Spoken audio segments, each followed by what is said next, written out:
Welcome to this edition of our weekly Committee on the Present Danger China webinar series focused on the war the Chinese Communist Party is waging against this country, particularly the unrestricted form of warfare that it has engaged in for 30 years at least, but also the growing likelihood that the cumulative effect of the warfare that it has conducted in this fashion, this stealthy, multi-front, practically omnifront warfare, short only of the explosive kind of shooting war, the damage that it has done is something that we try to explore, expose, and impress upon our audience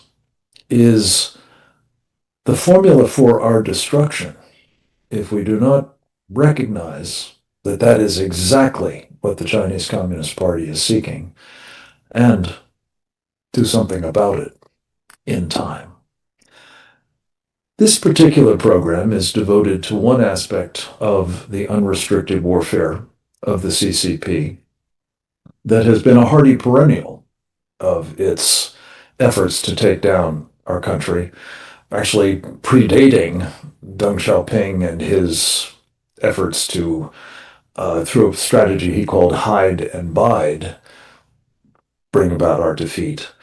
I think it goes back probably to the founding, because political warfare has been part of the DNA of the Chinese Communist Party, certainly from Mao Zedong's revolutionary days.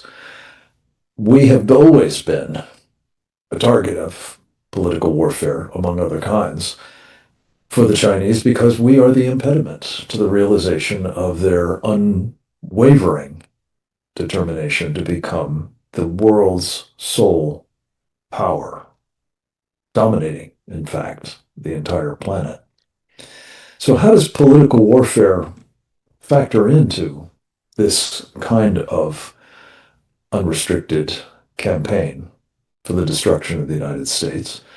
Well, it turns out in a lot of different ways, and we're going to try to do justice to many of them, if not all, in the course of this program, especially in light of a very important report issued by the State Department this week, in which focus is put on the specific efforts that the Chinese are making to engage in that sort of political warfare here inside the United States.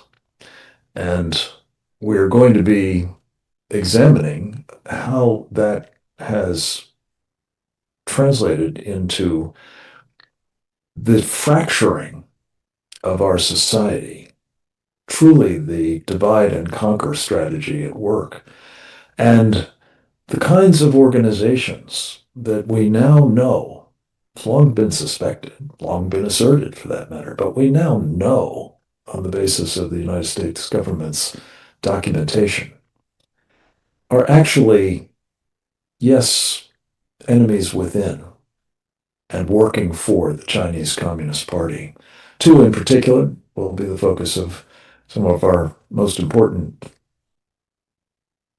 insights and revelations in the course of this program: Code Pink and People's Forum. We're going to start with an overview, as we often do, from one of our country's most, accomplished and certainly most insightful intelligence analysts. His name is Captain James Fennell, United States Navy retired. He is a member of our Committee on the Present Danger China. We are very proud of that fact.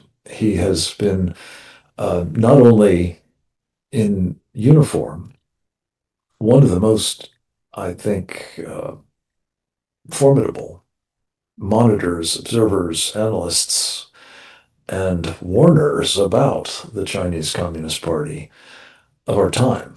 But since he took off that uniform he has continued to serve our country, notably by making available information on what he calls the main thing through a wonderful Google group called Red Storm Risen. He is the co-author with Dr. Bradley Thayer of a tremendously important book, Embracing Communist China, America's Greatest Strategic Failure. You can also follow his writings, I think, pretty much weekly at American Greatness. We spoke with him yesterday, as I recall, on our program, Securing America, and the entire conversation is very much worth a listen. You can find it at securingamerica.substack.com.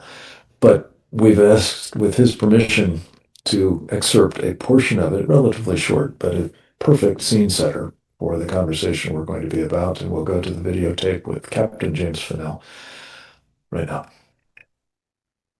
House Ways and Means Committee held a hearing on this influence that's coming from dark money and into NGOs. And one person who was identified was this Neville Roy Singham, who's a U.S. citizen, but resides in Shanghai.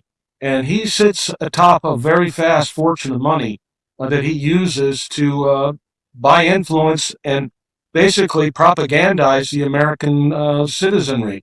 And he does it through various organizations. One of them is Code Pink, which is a far left organization that roams around Capitol Hill and screams at one political party on the Hill, and then they screamed at the president at dinner a couple of months ago. They're very much far left. Even a few years ago, they were anti-Chinese, but now that they're being this Neville Roy Singham, they have changed their tune, and they're putting out the propaganda that the Chinese Communist Party wants to have, along with another group called People's Forum. So what we heard in the hearing yesterday in Congress is that this is an active United Front Workers Department campaign to influence America with political warfare, information warfare, and things of that nature. And so we need to be on the lookout for this. I'm glad that the Ways and Means Committee was. My recommendation would be to get this over to the Department of Justice, start looking into racketeering charges, RICO statutes, and start treating this as for the criminal activity that it is, and start having real indictments levied against these people that are doing this activity, and start freezing some of this money, because it is, as they said in the hearing yesterday, one of the analysts there talked about, they're trying to influence three things that anybody that watches the news today can see. They're funding the migrant turmoil, they're funding the election turmoil, and they're funding the disruption or protest turmoil. And those are three areas that any person that turns on the evening news, no matter what channel you're watching, you see reports of this. And this is all being funded in part by the Chinese Communist Party, and it's coming through a guy who's an American citizen that resides in China, in the People's Republic of China. So we should be cracking down on this, not just not considering it some kind of, it's political speech or something like that. This is active subversion, and we shouldn't stand for it. We should stop it, and we should use every legal tool in the book to make sure that they can't spread this propaganda, which is about destroying America and tearing the country apart.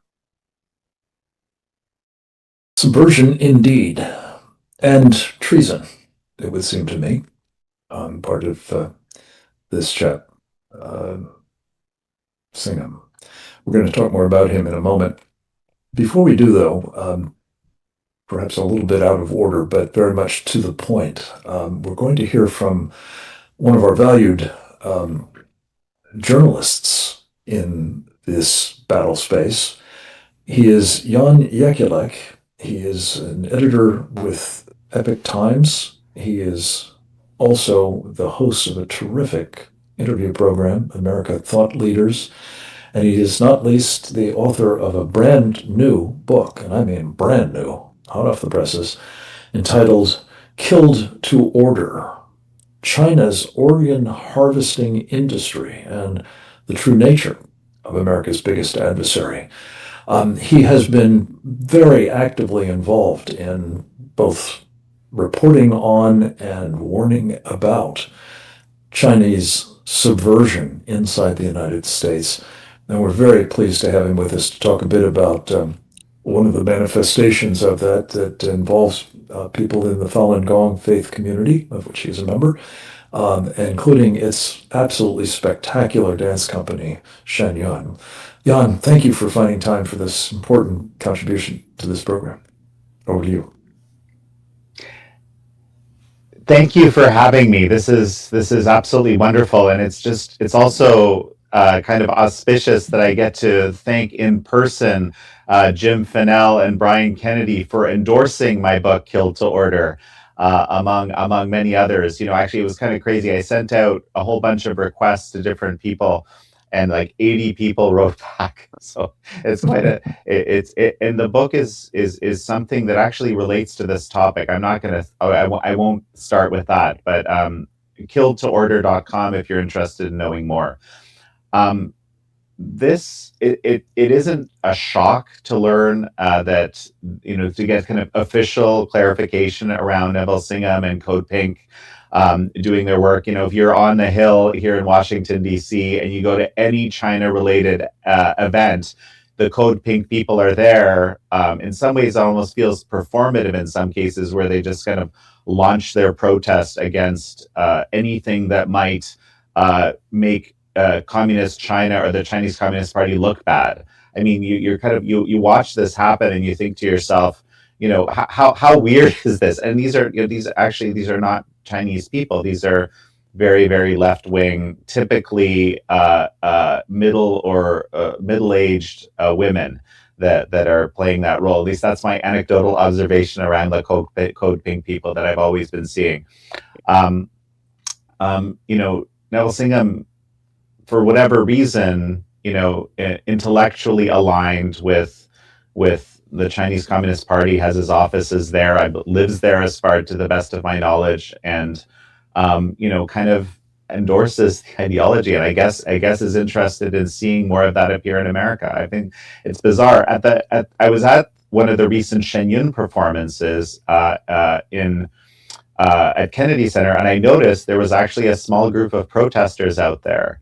And, so this is like anti-Shen Yun protesters, it's like, again, it's a dance performance, right? So there's always, it's a very strange thing sometimes to see that. And, they've got all sorts of weird placards and essentially set up to try to demonize both Shen Yun and Falun Gong. Many of the performers in this Shen Yun dance performance, which maybe I kind of explain briefly what it is, are actually Falun Gong practitioners. And its tagline is China before communism. It visits, I heard, 1 to 2 million audience members a year. There's 8 touring companies that involve, basically dance and also a full orchestra. And they, some of the greatest stages in the world they go to. And among other things, they explain to the world that the great things about China have nothing to do with the Chinese Communist Party, which is, of course, the exact opposite of what the Chinese Communist Party propaganda is, which is that everything that's good about China comes from the wellspring of the Chinese Communist Party. This is what they would like everyone to believe. This is the constant brainwashing. And just as a little note, if I'm going to speak to Kill to Order briefly, the book isn't just about the forced organ harvesting industry. It's about explaining how it's a perfect lens for understanding communism. And an important part of this is that the supremacy of the Communist Party is always at the top. It's the greatest social good. You can imagine, right? You hear this term where we want to do things for the greater good, right? And in every communist society, the greatest good of all is the supremacy and the survival of the Communist Party. So you can imagine why now mass atrocities are a common feature of every communist system that's ever existed, because, well, the human life and dignity of the individual is a distant second or third or 150th or something like that. So now how does this apply in the political warfare space? I'm just going to speak to this a little bit briefly using the Shen Yun example, okay? But so since about 2022, I mean, the CCP has been obsessed with trying to destroy Shen Yun since its inception in 2006 in all sorts of ways. But since 2022, they've really kind of upped their game beyond the typical, like, you know, when I say typical, it sounds kind of bizarre, but like slashing of tires, intimidation of people, the typical, like what we would call transnational repression in the human rights space. So that kind of stuff had been happening. They'd be calling theaters, okay, and saying, you guys shouldn't work with Shen Yun. In some cases, that really backfired on them because they would even write to congressional members and state house members and so forth saying, you know, it would be bad form to see this show, and people would be kind of outraged. Why is the Chinese consulate or embassy or supposed representatives reaching out to us telling us not to participate in this show, right? It sounds weird, right? Well, imagine this, okay? There are 2 Chinese agents that are currently in prison because what they did was they tried to bribe an IRS agent to revoke Shen Yun's nonprofit status, okay? Except that the IRS agent wasn't an IRS agent; he was actually an FBI agent. This was a sting operation, and you know, these 2 agents are in jail. But just to give you an idea of the lengths that they want to go to, and one of the really kind of tragic parts for Shen Yun, which is always seeking to grow and seeking to build its audiences, and by the way, did it painstakingly without a lot of, you know, corporate support, which a lot of the arts have really needed to survive. Shen Yun kind of built it the bootstrap, build it American dream way, right? Shen Yun has actually been sort of, well, the best way to describe it, I believe that wittingly or unwittingly, the New York Times has been kind of used by the Chinese Communist Party to push its anti-Shen Yun narratives, and with, you know, kind of showcasing disgruntled people who had a few disgruntled people who had once been with Shen Yun, not disclosing conflicts of interest that those people have with Chinese Communist Party entities in many cases, and so forth. So the way this political warfare manifests, right? And then there's, you know, all sorts of frivolous lawsuits that were launched against basically the campus where Shen Yun dancers train in the school that trains them. You know, most recently dismissed with prejudice, you know, after many attempts. So, you know, there's this kind of legal aspect of the political warfare. There's this, you know, kind of using the, you know, almost like kind of like this weird kind of lobbying effort that they engaged in with the FBI and so forth. And then there's, you know, it really seems to me like a kind of co-opting of U.S. media apparatus to try to, again, sort of, you know, attack an entity that stands clearly against the Chinese Communist Party. You know, China before communism, again, is its tagline.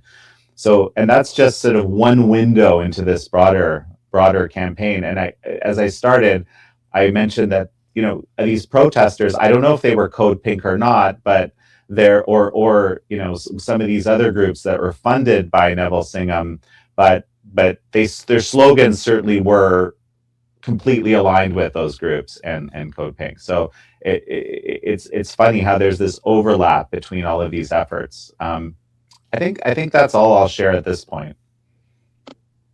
I think you don't mean funny as in ha ha, but peculiar and ridiculous, maybe, but dangerous as well. And thank you for sharing the story about the New York Times, Yana. This is really a scandal that I think the Chinese Communist Party has bought the New York Times, and you see it in its reporting on a lot of things, but this is a particularly, I believe, egregious example of, well, pay to play.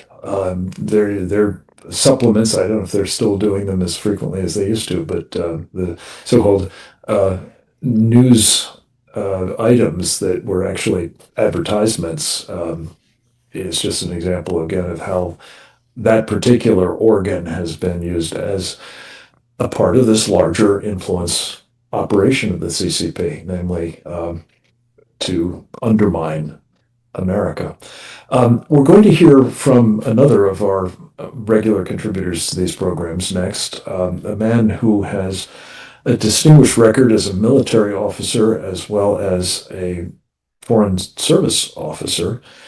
He's been a businessman in East Asia for many years as well.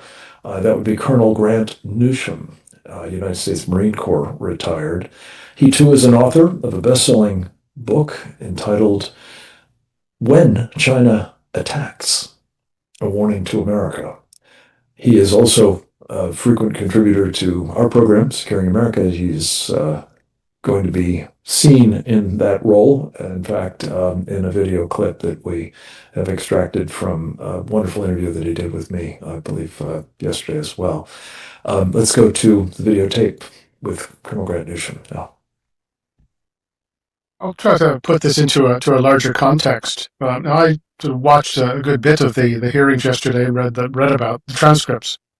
And the optimist, if you wake up and you want to cheer yourself up and say, well, finally, somebody is talking about this. The China Select Committee in Congress does excellent work. The State Department as well, I can't recall hearing something like this. You were getting very close and similar during the first Trump administration. But before that or since, I'd never seen it. So that, is a good thing to finally see. Now, the bad news is that World War III has already started, and we're on the road to losing it. Now, you might say, well, how has it actually started? Because nobody's actually been shooting.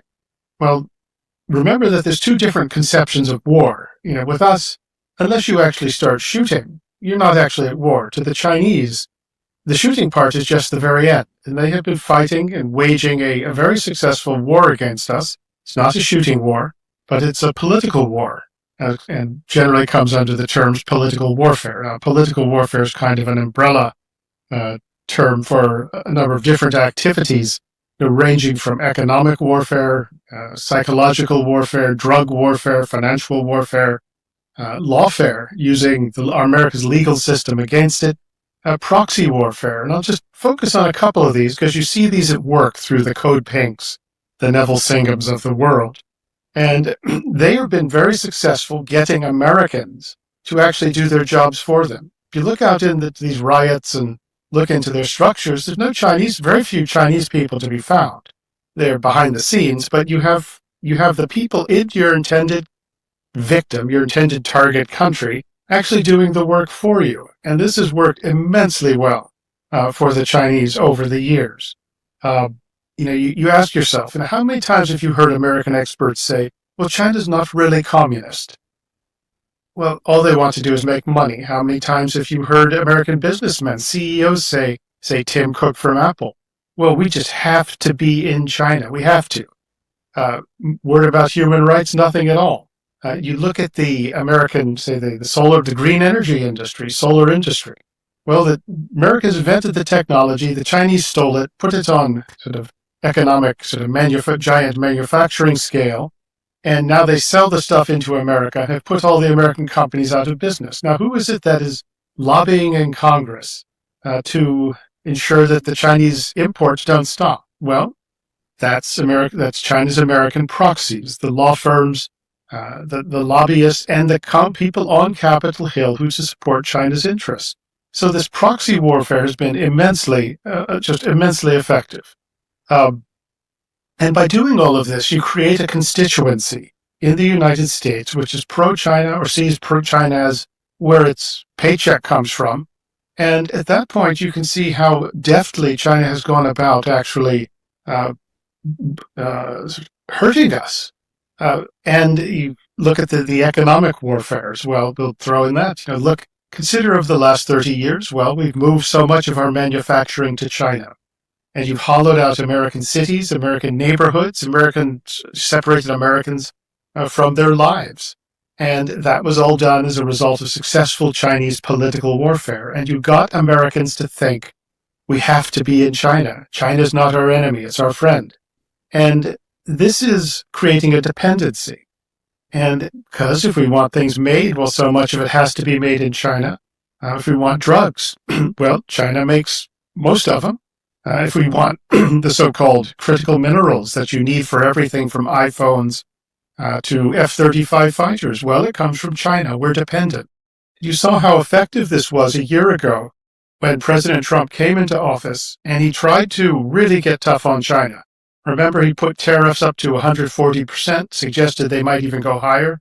Well, the Chinese said, well, not so fast, Donald. We have these rare earths, and without them, your business is shut down. And you had major CEOs coming into the White House saying, look, we got 2 weeks or we close down.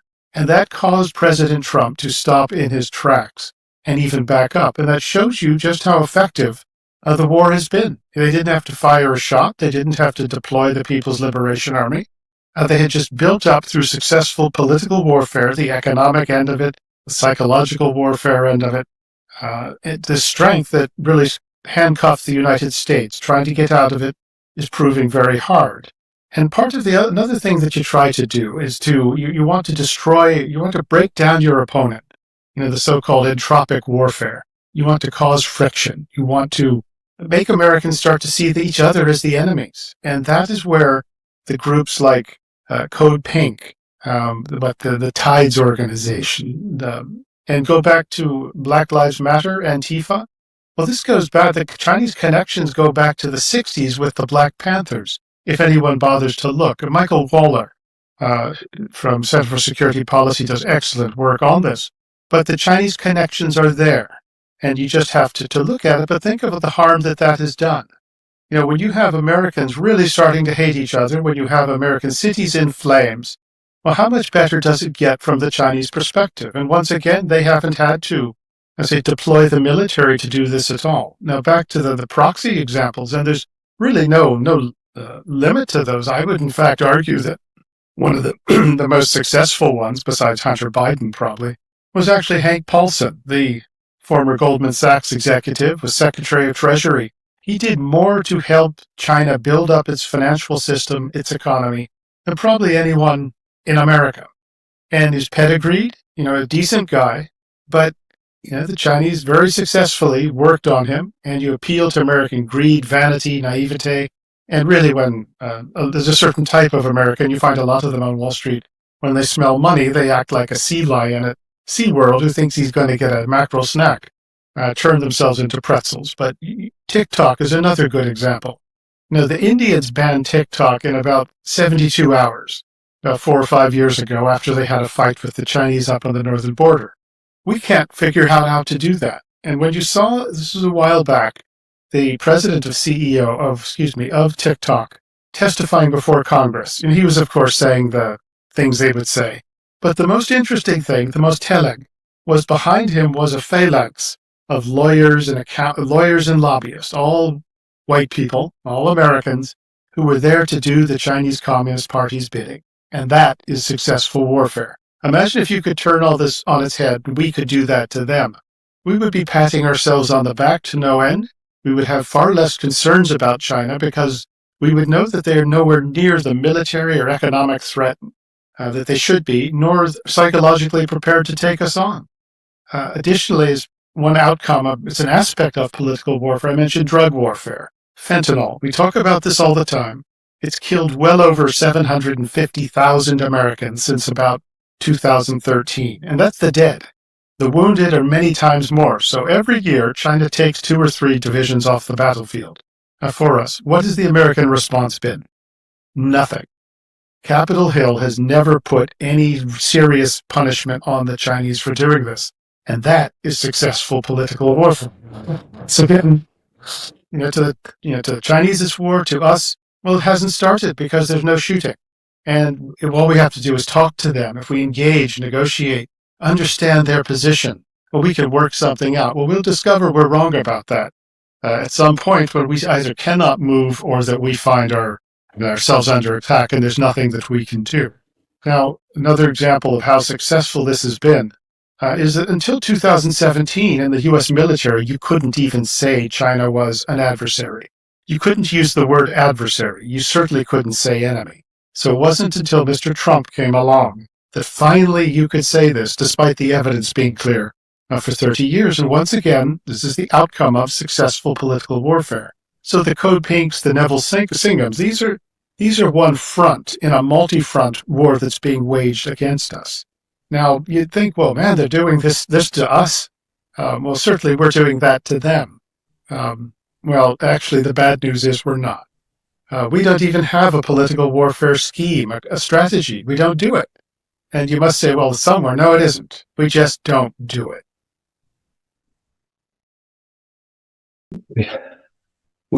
We just don't do it. What an understatement. Colonel Newsham, thank you. This is an extremely helpful overview and synthesis of what is actually going on and has been for so long. I would just, in addition to making it clear that I too have endorsed Killed to Order, I guess not quite in the formal way that our many colleagues have, but we did a wonderful interview with Jan Jekielek recently, and I'm all about it.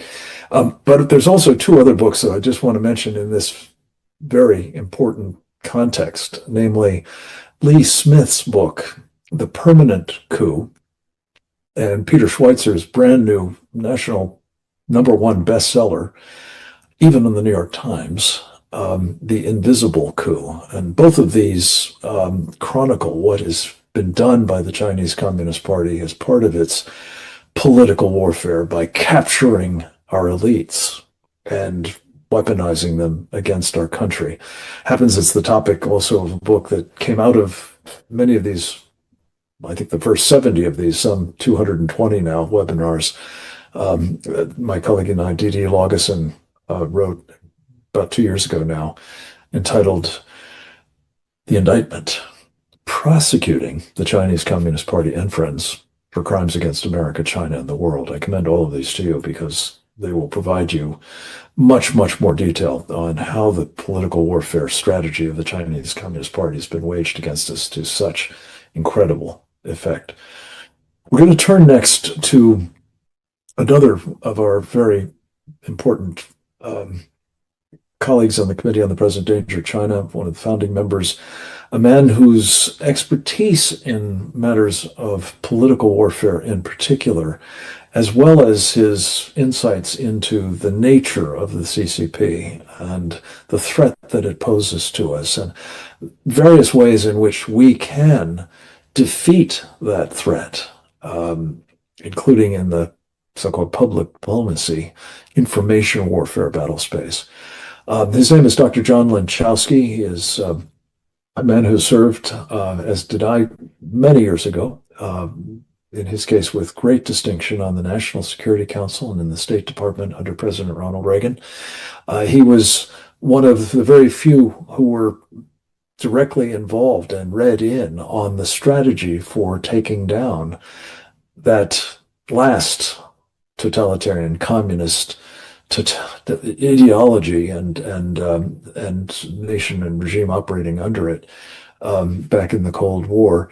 He has also been an incredible contributor to, I believe, the passing on of the torch in the fight for freedom to new generations through the Institute for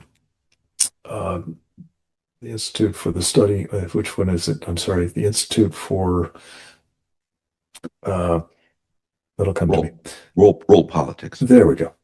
His contribution, not least as the founder of the Institute for World Politics, of which he is now the President Emeritus and Chancellor, I believe, is of incalculable importance. Is this fight goes on, needless to say, past this generation. Our old boss, Ronald Reagan, said every generation faces an existential threat to freedom, and this is clearly ours. And John Linchowski's been doing an outsized job in helping us understand the magnitude of it, the importance of fighting it. We have him by video as well. Let's go to that now, please.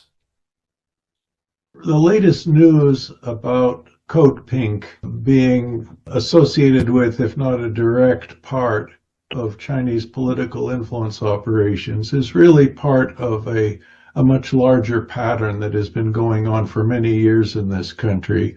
And it's finally and amazingly being recognized by people at the highest levels. And fortunately, our new Department of State's Undersecretary of State for Public Diplomacy is paying attention to these matters, as are others in our government. But let's just put this in a larger context. The Chinese have been busy building an infrastructure of strategic influence in this country. And I want to say the communist Chinese, because I like to make a distinction between the Communist Party and the Chinese people and the Chinese nation, and they are not the same thing. The Communist Party does not represent the entire Chinese nation, but they have been influencing our academic community.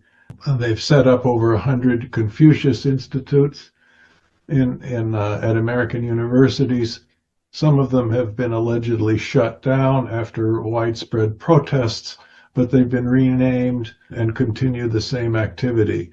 They have been essentially corrupting many of our China experts in our universities and our think tanks.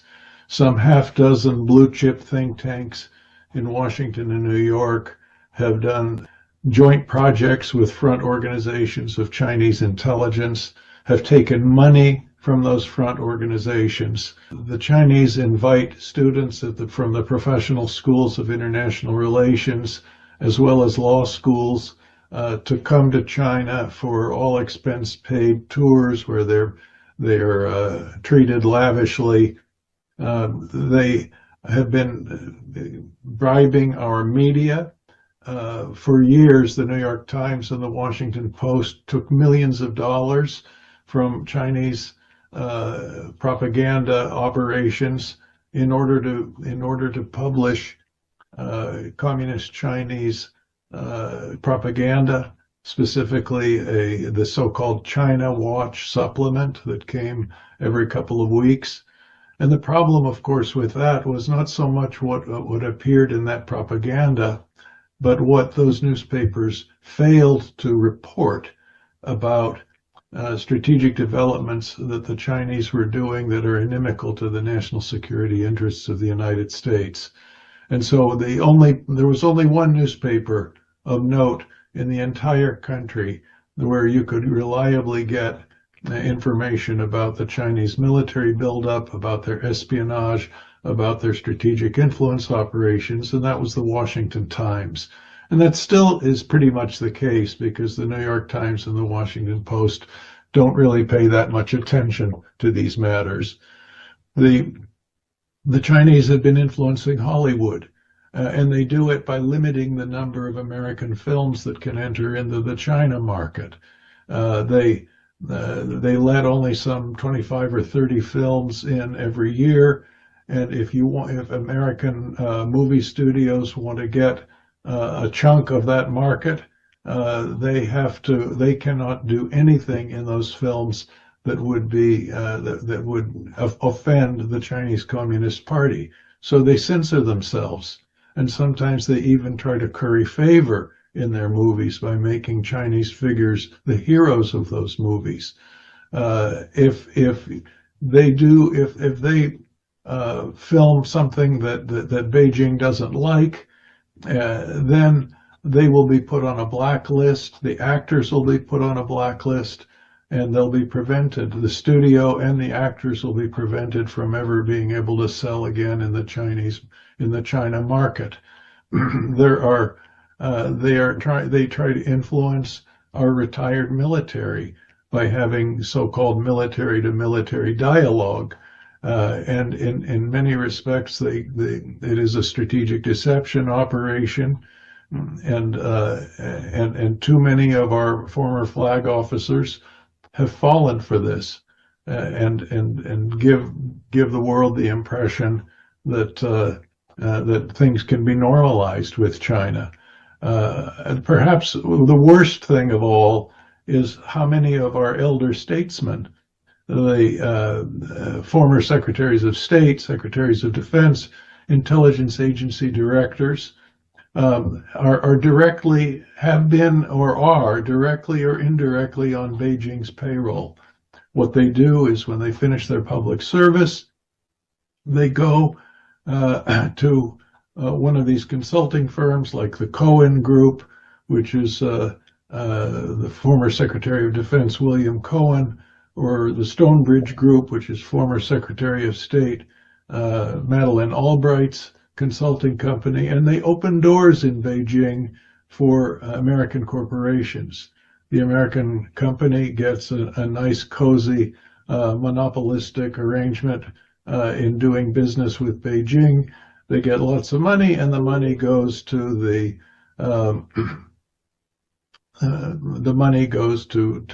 elder statesmen. And of course, these people don't. If they're ever called to testify about China in congressional hearings, they don't reveal the conflict of interest. And it happens that one of our former professors, China expert, was complaining about this. He was working for a major think tank, but it happened that there was a former Secretary of State who was on the board of that think tank and arranged to have our professor fired from there for complaining about how people like him were involved in and have been essentially on Beijing's payroll. That particular former Secretary of State was directly on the payroll of a front organization of the Chinese so-called People's Liberation Army. I don't want to call it that. It should be really, because that's a lie. It's not. If you say People's Liberation Army, it's not people's, it's not a national army, it's a Communist Party army, it's not liberation, it's slavery. It should be called the Chinese Communist Armed Forces. In any event, that's just a slice of how much Communist Chinese are involved in our country, and they go down to the very granular level. They show up at PTA meetings. They try to recruit state legislators and mayors, knowing that they may become may become congressmen or senators someday in the future. Consciousness of this is finally being raised in this country, and we should be restricting the access to our country so that Chinese political actors cannot be influencing us the way they do. John Lachowski, what a remarkable complement to what we've been describing elsewhere in this program. You picked up on a point that I was alluding to in terms of the compromise, to put it charitably, of outfits like the New York Times, and you added the Washington Post. I would add on the good side, the people who are faithfully reporting on what the Chinese Communist Party is up to.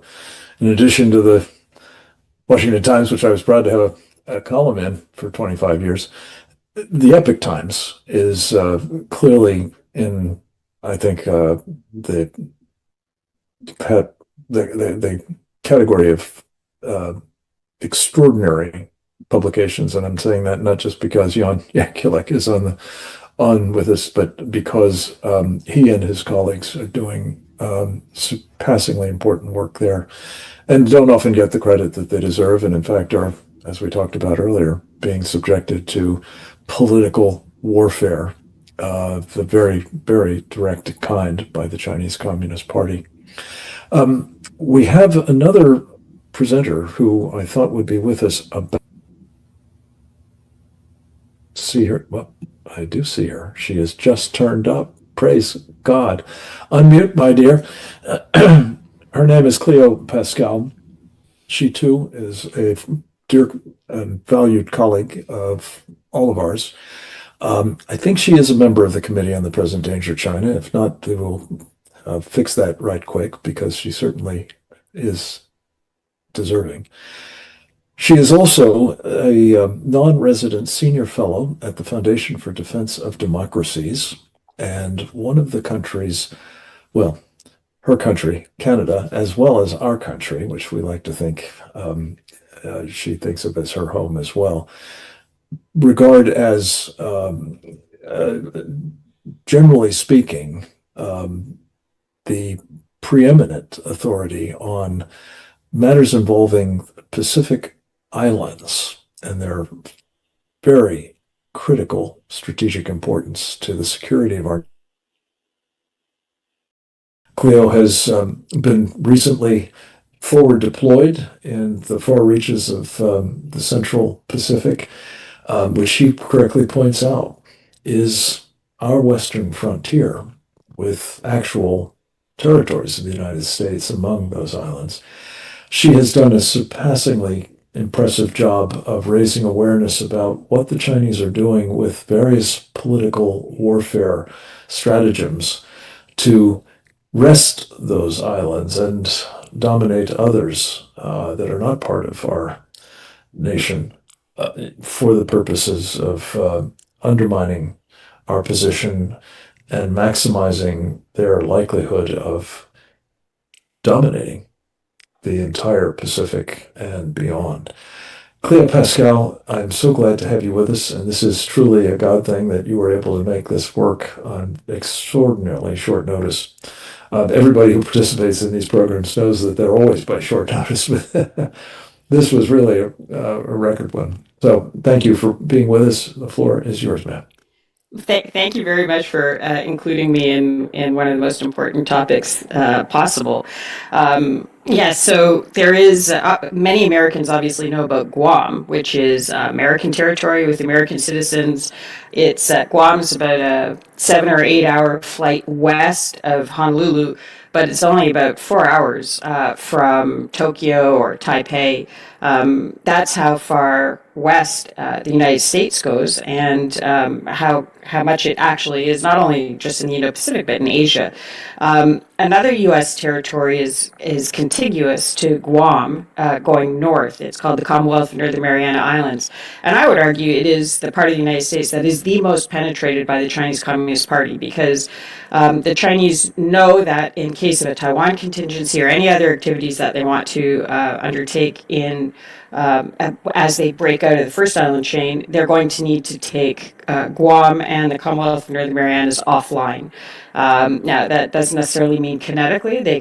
We've seen Volt Typhoon is already in the critical infrastructure in Guam, but the degree of political warfare attack of the sort described in the report that you see in the Commonwealth of Northern Marianas is really off the charts and warrants very close focus. Just to give you some examples, there was a Chinese casino that was set up in the Commonwealth of Northern Marianas in 2014-2015 period. The main island in the Marianas is Saipan, and it was on the island of Saipan. And in the first 3 months of operation, according to a Bloomberg report, on less than 20 tables, it was running $5.3 billion into the U.S. financial system functionally.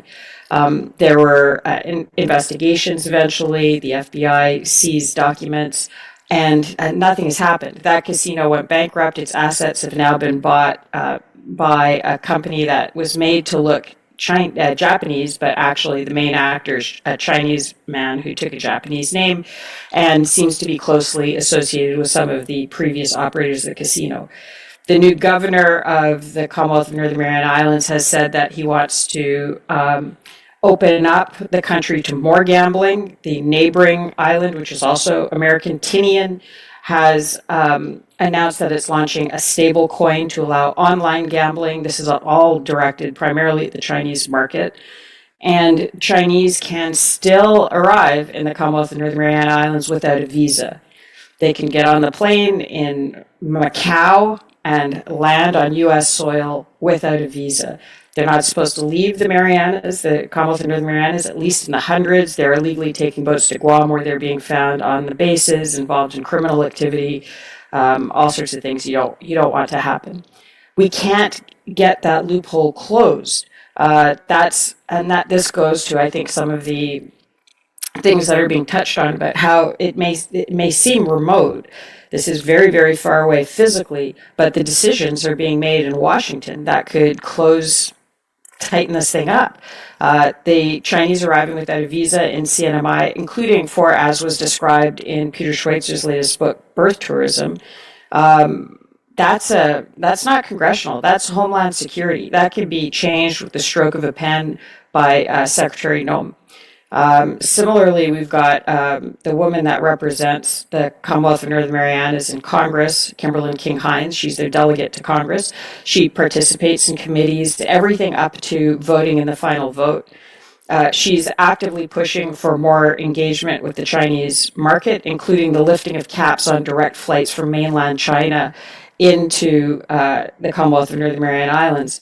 What she's pushing for would also, she doesn't mention it, but would also allow unlimited flights from mainland China into Guam. So we're seeing a degree of penetration that's, I don't, I mean, if this was happening in Massachusetts, people would be enraged. The woman that ran the Bureau of Motor Vehicles in CNMI was convicted of selling U.S. driver's licenses to Chinese. She had a Chinese co-conspirator, cost about $1,700 for a U.S. driver's license if you're illegally in the country. This is all on the record, but very little is being done. One place, just for some good news, that's good things have been happening is Palau, which is an independent country just south of Guam, which is in free association with the U.S. and some history aficionados may know it as the site of the Battle of Peleliu. It's a country that recognizes Taiwan. It's in free association with the U.S. The U.S. just designated State Department, which has been doing this important work, just designated the president of the Senate there for specifically Chinese-linked corruption.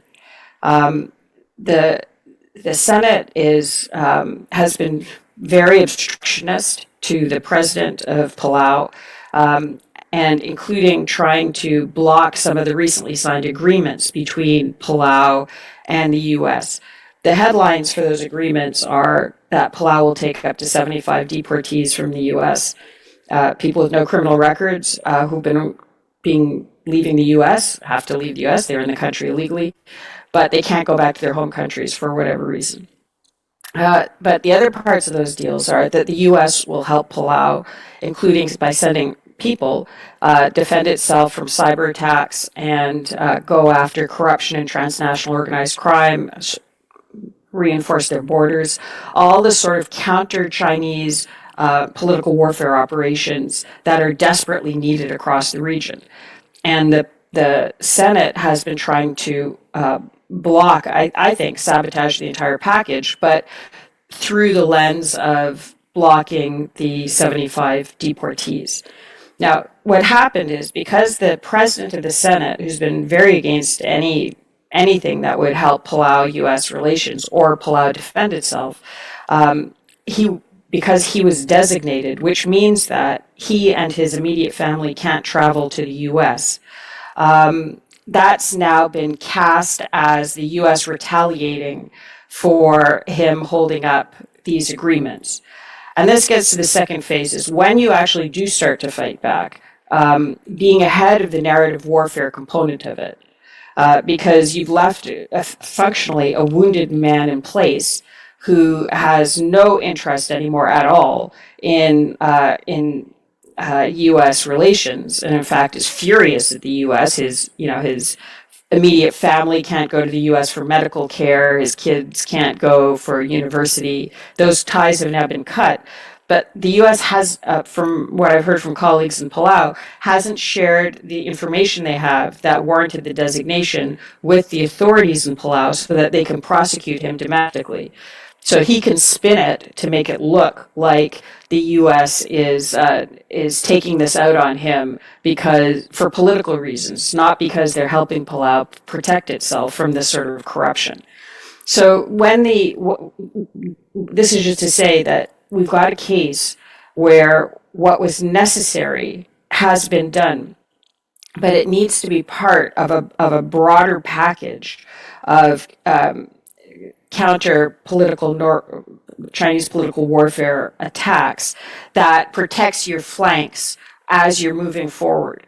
This has been, the Palau designation has been, they've been working on this for years, but it just so happens that the timing comes up when there's this other thing going on, which can be immediately used against the U.S.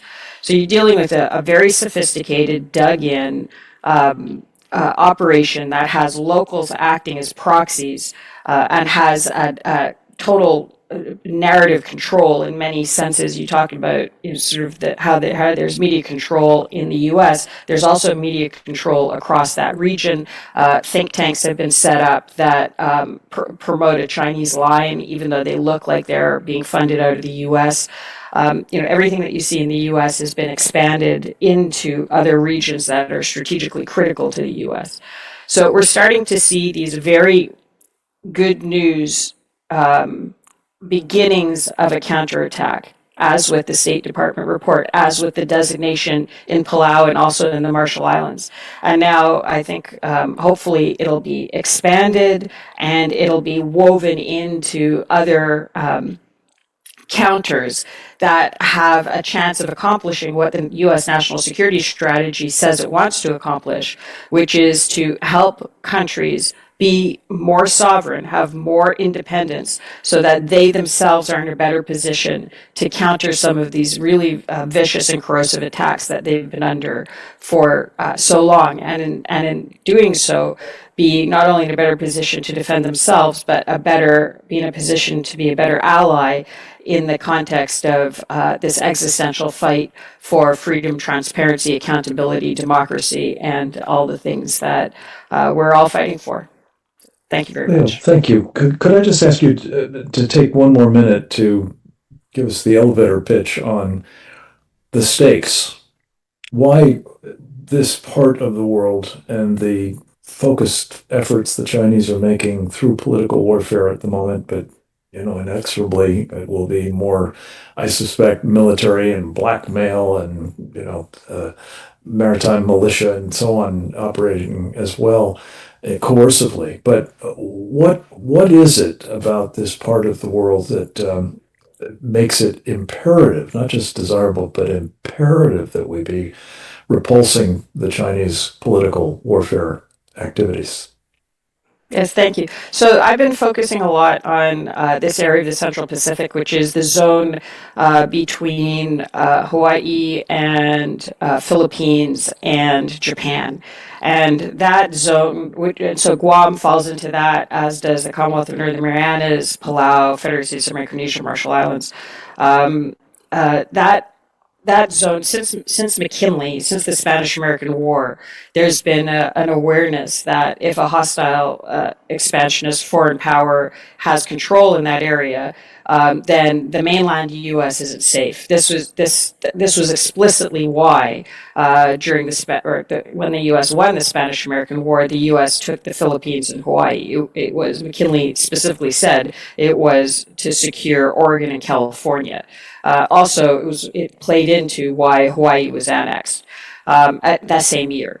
And the issue with Hawaii and Philippines and Guam was, the idea was, if you've got those zones, this was the rimland theory, then you're okay. The fallacy, the problem was the U.S. hadn't secured the middle of the Pacific. And those places, Palau, what's now Palau, Federated States of Micronesia, Marshall Islands, went to the Germans, and then the Japanese took them from the Germans in World War I, and from 1914 until World War II, slowly built up and militarized the center of the Pacific. And that resulted in 100,000 Americans dying, trying to get across the Pacific in order to be able to constrain yet another hostile expansionist foreign power that had gained control over the center of the Pacific. And the way that after the war, the U.S. sort of handled that was it gave the peoples, for the first time in their modern histories, a vote about their own future. And the people of the Commonwealth of Northern Marianas voted to join the U.S., and the people in the middle said, we want to be independent after hundreds of years of colonization. But they signed these compacts of free association with the U.S., which allows them to live and work freely in the U.S., to have the postal system as domestic mail, and to have this very close defense and security relationship where the U.S. is responsible for defense of the region. The defense of the region has been seen mostly as kinetic. So you've got the base in Kwajalein, for example. Now I think the concept of defense, at least what we're seeing, the tender shoots growing out of State Department is an acknowledgement that defense also has to be on the political warfare front. Otherwise, China, as mentioned, is very actively trying to set up in the region, and you will get yet another hostile, aggressive, expansionist foreign power in the center of the Pacific. And again, the U.S. Will not be safe.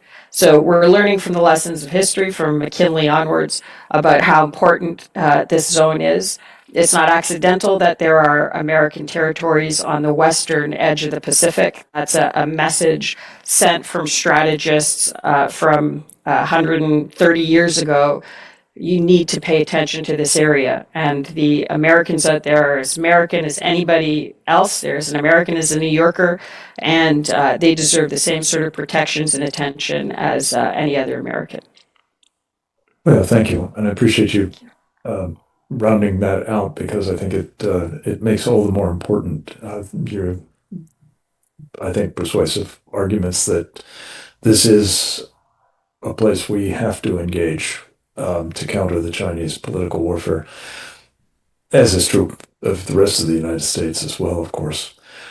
We have one more speaker before we come to our cleanup batter, and I'm going to filibuster just for a moment to see if we can get him on the line. His name is George Racely. He has been active in the political warfare battle space, mostly domestically, but with a keen eye to the international arena as well.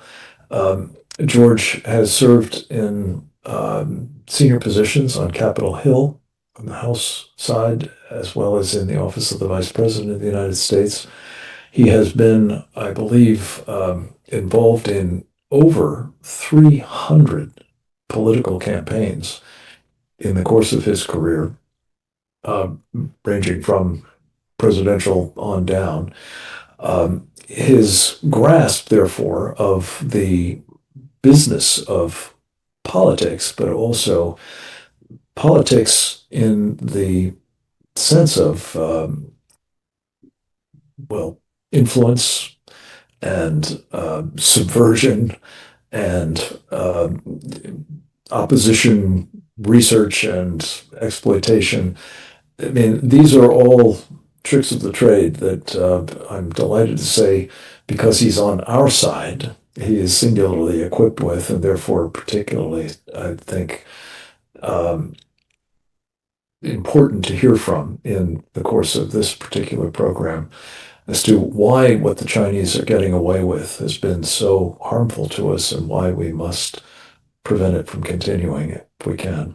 George Racely, as if on cue, you have arrived. Thank you so much for joining us with even less notice than Cleo had, but we're really delighted to have you with us to talk a bit about, from your perspective, Code Pink and People's Forum, and revelations that they actually work for the Chinese Communist Party, and Roy Neville Singham, his funding of all of this through, presumably, serving as a pass-through, I guess I would say, for the Chinese, or anywhere else you'd like to go with this subject, sir. You're most welcome, and over to you. Well, thank you, Frank. And let me start out by giving a little commercial for conservativehq.com. We have a article up today that goes into, some significant detail on the latest revelations in Congress about Singham's nefarious activities. And I'm delighted to report to your audience that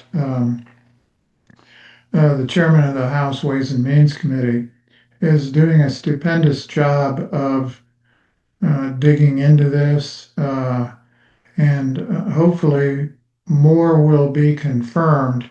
He has sent letters to some of Singham's entities that are operating here in America on behalf of the Communist Chinese, or as I like to call them, the Red Chinese, because they are a revolutionary state. And so we'll see if those letters elicit a response other than a go jump in a lake from their lawyers. But of course, after that, the next step could be a subpoena, and we would certainly hope that the chairman takes that step, if he doesn't get satisfaction through the normal course of inquiry. But the reason that this is so important is that Singham and various other operatives have been interfering in American elections for quite some time. And there's a good bit of evidence that a big chunk of what happens in the Democratic Party is funded or guided by the Communist Chinese. And there's a lot of questions, for example, about what used to be called Act Blue and its money laundering operations, and where all of these small donations that the donors didn't know they gave came from. Where did that cash come from? And some people suspect with good reason that it came from Communist China or Communist China related entities. And so allegedly that's being looked at by the feds, supposedly the FBI, the Federal Election Commission. We'll see where that goes. Some of these wheels grind exceedingly slowly, and should things go south and the Democrats gain the majority in the House, there'll be huge distractions from any further inquiry into this. Those of us that remember what happened after the Holy Land Foundation trial, and Obama was elected president, and suddenly there were no further investigations of the Islamic terror supporting network here in America. And so we can count on that happening to any investigation of the Red Chinese election interference network should Democrats gain further influence over the process. So that's kind of the state of play there as I see it, and be glad to take any questions, or if you've got any follow-up to that, Frank, why let's go. George, thank you, and well done on the article. Conservative HQ, to put a further plug into it, is a remarkable newsletter sponsored by Richard Vigory, edited by George Racely, and with something like 250,000 subscribers. And we consider that a tremendous force multiplier for good in this country. George, thank you for being a member of our committee on the present danger of China and serving in that very important role as well as Conservative HQ. We're going to clean up batter. As the man that we usually turn to for the role, and that would be Brian Kennedy, the chairman of our Committee on the Present Danger of China, former president of the Claremont Institute, now the president of the American Strategy Group, and the author of a very aptly named book. I believe it is China's War Inside America from Encounter Books. Brian Kennedy, thank you for joining us. Thank you for your leadership in all of these areas and for serving so faithfully as the man who synthesizes what we've been talking about and takes it home. Well, thank you, Frank. Great to be with you, of course, as always, and thank you for your leadership. We couldn't do all of this without your diligence and intellect and determination to alert Americans about the Chinese Communist threat. First of all, let me associate myself with everything that's been said so far. I thought what Cleo Pascal was talking about regarding the Northern Mariana Islands was quite interesting. She said it before. She's very consistent about all that. I would only add that my father in World War II was a Marine, and he fought at Tarawa, Saipan, and Tinian, the latter two, which are part of the Northern Mariana Islands. And I can say that the U.S. Marines fought valiantly there and sacrificed a lot of Americans for those two islands. And it's an example of how to think about strategy and politics, that you have to fight wars where they need to be fought, And just because they're far away doesn't mean it's not in the U.S. interest. And so all praise to Cleo for staying on that. The one thing I'm concerned about with regards to this new report is that we might be looking at too small a target. And all praise to Sarah Rogers, the Undersecretary of State for Public Diplomacy, for putting out this report. It's a good thing to do, good for Congress to be looking at all these things. But I fear, as I say, that it's small ball, when in fact, as the work of the committee has demonstrated time and again, the problem is radically bigger than just Neville Singham and Code Pink. Yes, good to highlight this, but they're very small players overall in all this. The Communist Chinese spend tens of billions of dollars in intelligence and influence operations annually in the United States. Code Pink is a couple million of, crazy people who go to rallies and protest and do those kind of things.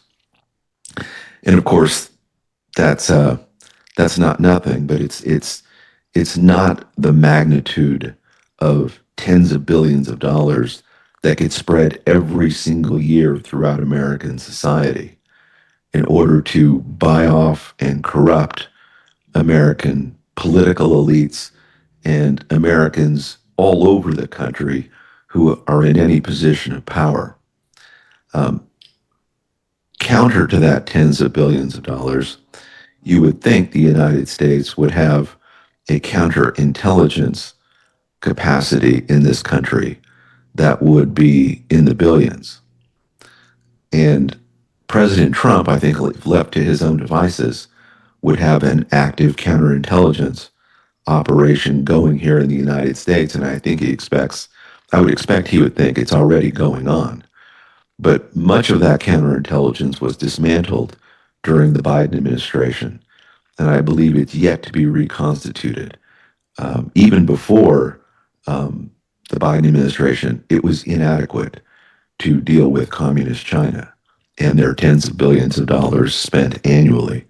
The problem is so big that I believe many within the intelligence community thought that we simply couldn't have enough counterintelligence officers operating in the United States to deal with the magnitude of the problem. They have over 300,000 students here in the United States. How are we to look after 300,000 students in the United States who are in American universities, graduate schools, etc.?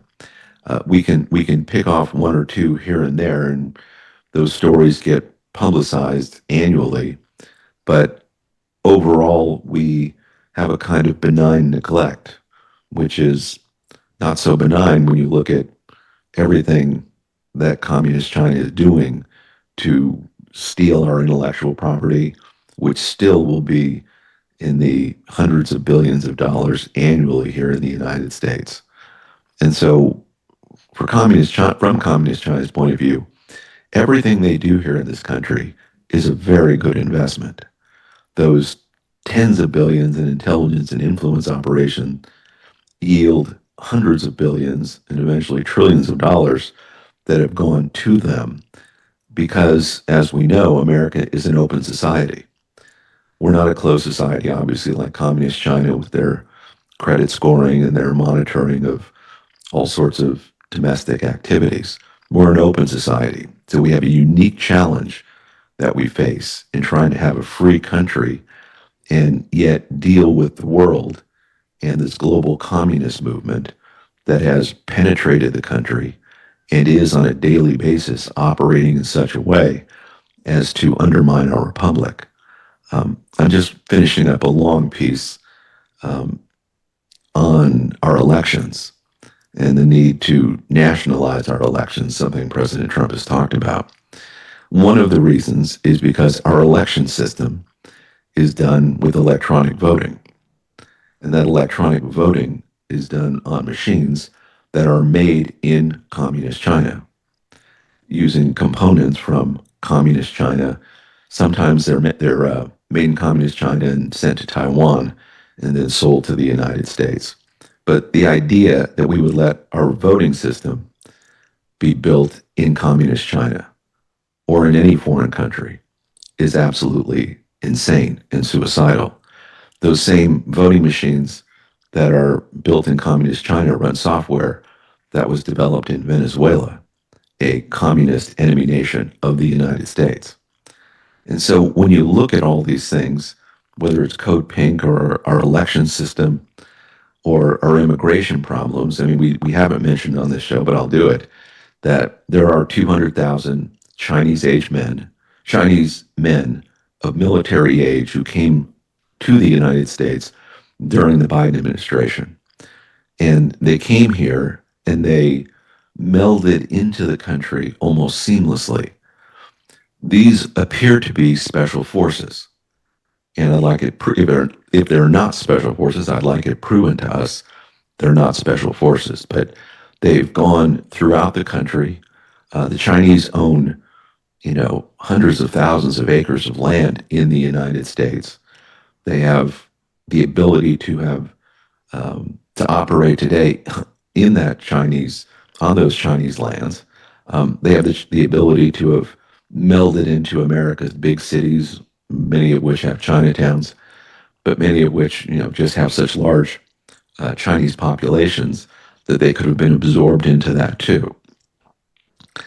Where today is DHS and ICE going after those 200,000 Chinese nationals who look to be Chinese special forces who are here in the United States?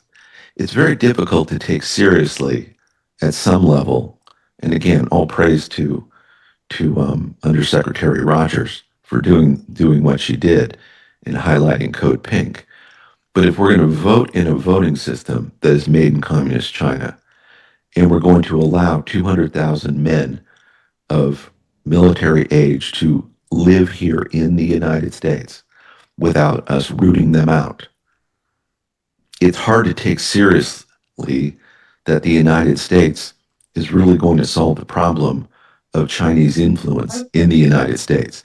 Just having more transparency about who the donors are to Code Pink or any of these organizations it seems to me, I won't say it's beside the point because it is real, but we have to have a whole of government approach to what China is doing to our country. We don't have that today. President Trump has articulated that communist China is operating in such a way as to be understood as an enemy of the country. They do the kind of things that suggest they are an enemy.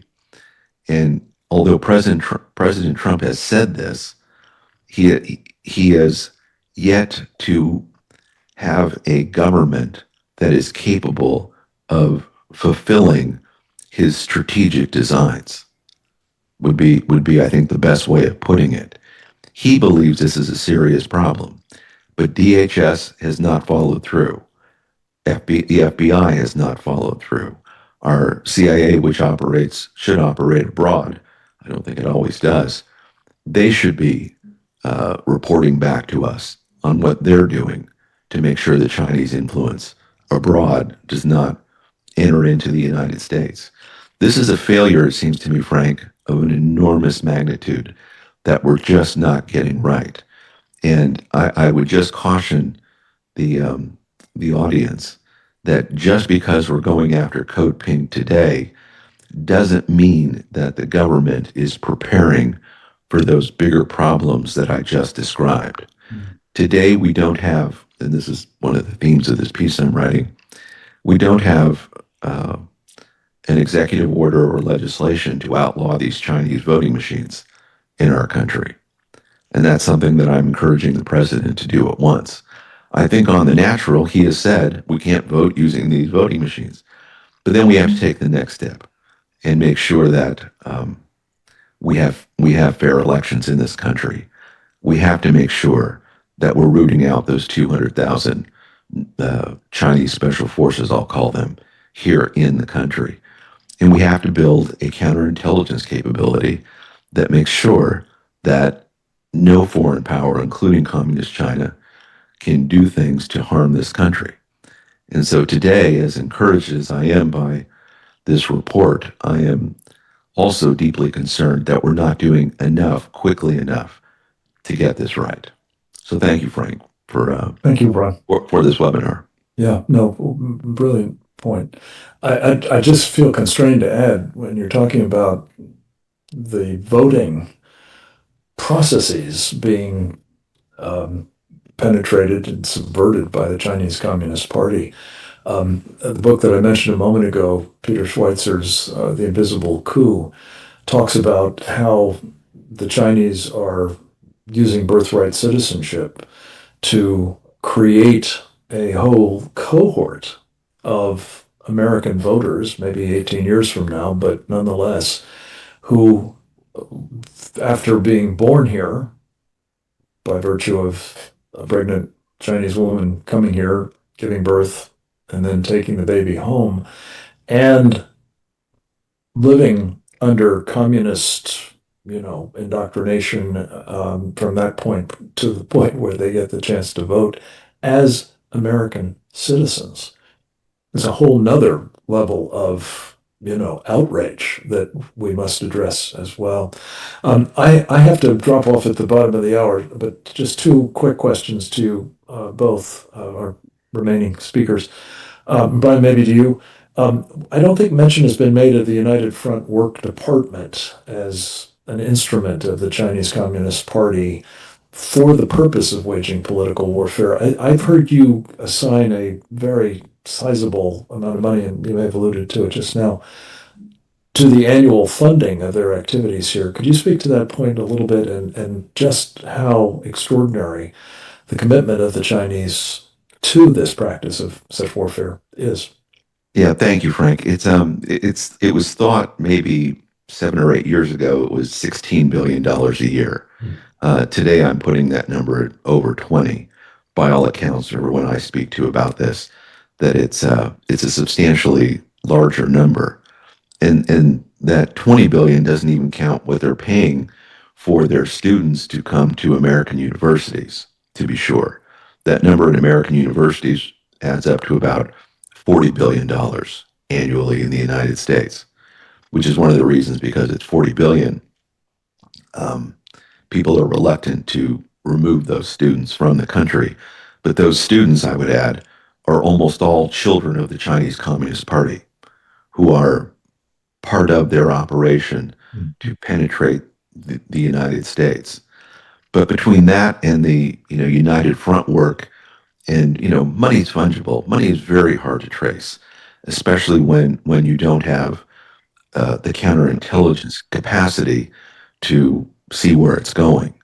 We do this on a very small scale today. I've talked to former FBI agents who say the magnitude of the problem is so great that we would need an FBI that is so much larger than it is today to try to deal with this, that we simply don't talk about it. So those United Front operations that are here in this country that do engage in political warfare, we by and large just let those things pass. And that's something that simply has to stop today. They're well funded, they're motivated, they see themselves as on the winning side to take down the country. We have to wake up as a people that we're going to build an apparatus to one, those people who shouldn't be in the country should be removed from the country. Those people who are operating illegally need to be arrested. They need to be treated like the criminals that they are here in this country. It's active espionage and influence operations meant to take down the United States. This is not support of free citizens in this country who have political grievances. This is an active political operation to subvert the United States and its Constitution. Well said. Lastly, to you, George Raisley, Brian is working on some recommendations for the president in this space. If you had his ear, what would yours be, sir? Well, one of the things that Brian brought up, which I would like to put a slightly finer point on, is that these, at present, hundreds of thousands, eventually it'll be millions of birthright citizen Chinese who have never lived here can indeed vote.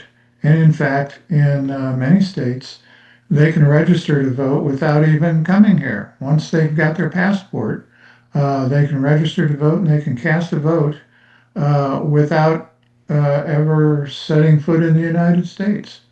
And so we need to be very cognizant of tightening up our election system, of making sure, number one, that it's only citizens that are voting, and number two, that they're citizens that are indeed in actual engaged in the civic life of this country.